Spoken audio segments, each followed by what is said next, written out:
That out of the way. So the big one, and that was actually a really big story. And I was in the Leverkusen hotel when the story broke that Nkunku was going to miss the World Cup, and I saw a bunch of Leverkusen comms people running around like headless chicken trying to find Musa Diaby because there was obviously hope that he would get that spot, right?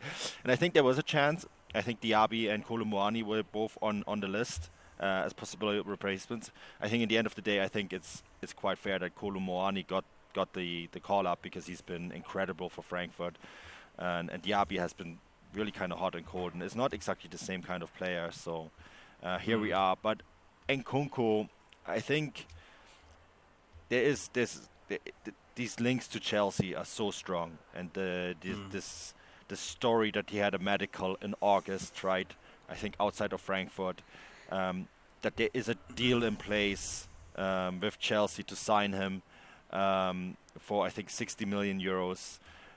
This is a rumor just that doesn't want to go away, and I think we were kind of talking off air. Is this going to hurt this move? And I think both of us agreed it doesn't really, because while it keeps him out of the World Cup, I think the downtime is considered to be 6 to 8 weeks. So by the time the Bundesliga comes back, he'll be playing, right? I guess the bigger question is really, is he going to Chelsea or not in January? I personally think not, because Leipzig are still in the Champions League. They are making a push, and they could actually, when the dust settles, be the team that will challenge Bayern Munich for the title.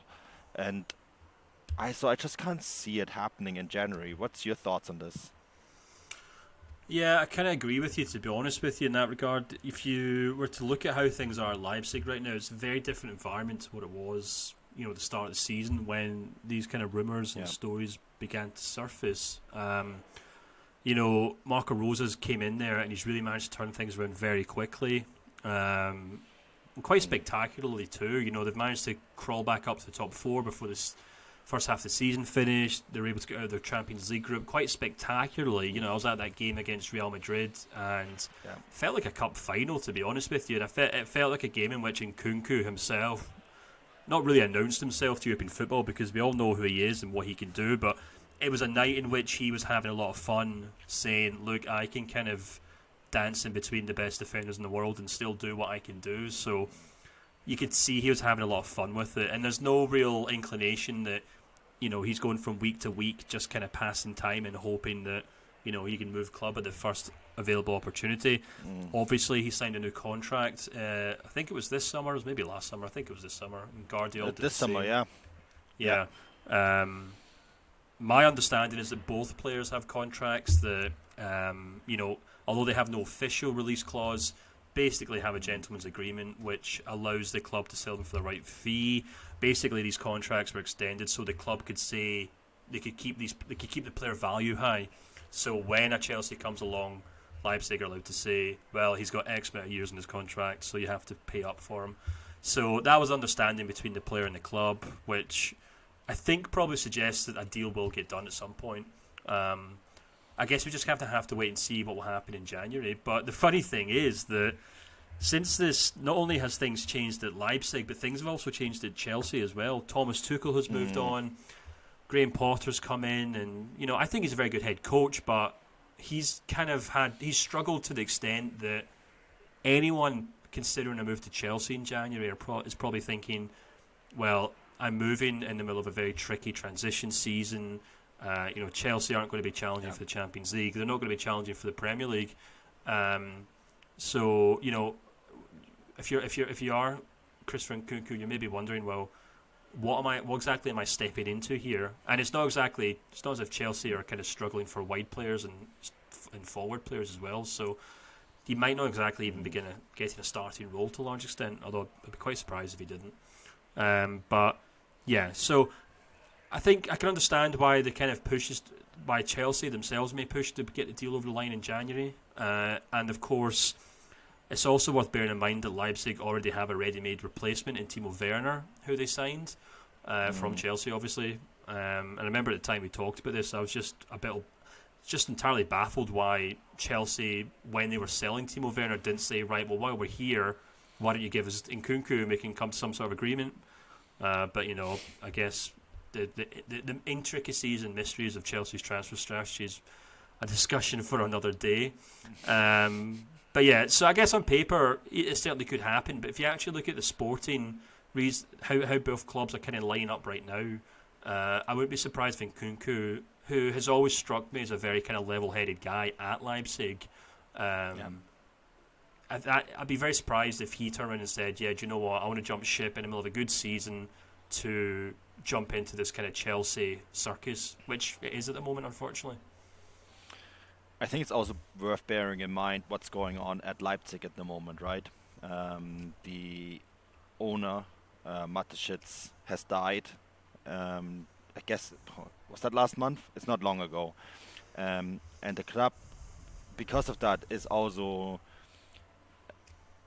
in a little bit going into a little bit of a different place, right? Mintzlaff, the long-standing CEO of Leipzig, is now moved up into a director role at Red Bull, the actual company, right? Max Eberl is going to therefore take a very big role at RB Leipzig. I think with Mintzlaff going and taking a leadership role at the Red Bull company, there could be that could give you an indication that Red Bull is also going to maybe do things just a little bit different. I think for Leipzig, that's actually a bonus having one of their guys now in charge of giving the money or not, right? And I think that's a really interesting point. I'm not saying that makes a deal more likely or less likely, but I want to point out that things have changed, right? The decision-making structure at Leipzig has changed from what it was like in August. You have a different team now in place. You have a different head coach in place. You have a different sporting director in place. And I think Eberl is now actually becoming not just sporting director, but director of sports. So he will sit on the board. And I just wonder, what is that going to do to things that have been maybe gentlemen, even if it's just a gentleman agreement, if it's not written on paper in ink, what is that going to do to decisions that were made under the old leadership, right? And I think that's really worth bearing in mind, that things have really changed at Leipzig, and it's still going to be interesting to see how it's actually going to progress, especially in the next 2 months, right, during the World Cup. I think that when Eberl finally is in charge officially, and I think they're moving that date forward, you're going to see a lot of interesting things coming out of there. Yeah, only thing I'd also add to this, which is maybe pushed back on the idea that he might stick around, is that obviously Leipzig are signing Benjamin Sesko next summer, who is a central forward, but it's also worth bearing in mind for people who maybe don't follow the Bundesliga all that well. Like, Nkunku has kind of developed into a central forward to a large extent. He's not a classic number 9. He's not a target man, but he essentially plays off of Andre Silva in a midfield too. And that's something that Timo Werner can do very well. I mentioned a moment ago, that's why he can kind of slot into that position maybe. But Benjamin Sesko rocks up, and they've already got Timo Werner and Andre Silva there. Then you can understand why Leipzig would say, well, if we lose Christopher Nkunku in the summer, it's not the end of the world. Obviously he's a great player, arguably the best player in the Bundesliga right now, maybe, in my opinion, and undoubtedly a very sellable asset, even if he is set to now miss the World Cup. I wouldn't be surprised if he then bounces back in the second half of the season and does very well, alongside Timo Werner, who's also missed the World Cup. So yeah, if you're an RB Leipzig fan, you can maybe quietly be crossing your fingers and counting your good fortune there.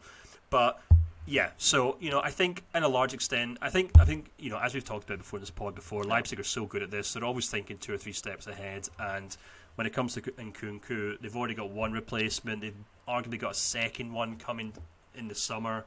That squad will be fully prepared to move him on in the summer. It just depends to see where Chelsea can convince them to sell him 6 months earlier.